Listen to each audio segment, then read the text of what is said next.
اعوذ باللہ من الشیطان الرجیم، بسم اللہ الرحمن الرحیم۔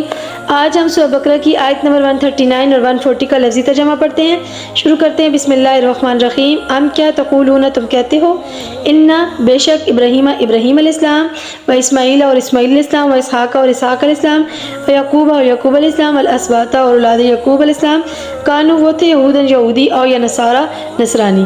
کل کہہ دیجئے انتم کیا تم عالم و خوب جانتے ہو، ام اللہ یا اللہ، ومن اور کون ازلم سب سے بڑا ظالم ہے، ممن اس سے جو کتم چھپائے شہادتن گواہی عندہ اس کے پاس سے، من اللہ اللہ سے، ومن اللہ اور نہیں اللہ بغافل غافل اما اس سے جو تعملون تم عمل کرتے ہو۔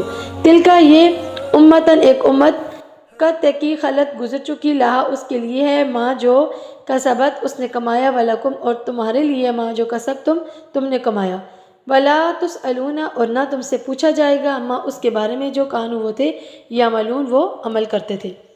ان آیت ربانی کے اندر کیا ارشاد ہے؟ کیا تم کہتے ہو کہ ابراہیم علیہ السلام اور اسماعیل علیہ السلام اور اسحاق علیہ السلام اور یعقوب علیہ السلام اور اولاد یعقوب علیہ السلام یہودی تھے یا نصرانی؟ کہہ دیجئے کیا تم زیادہ جاننے والے ہو یا اللہ؟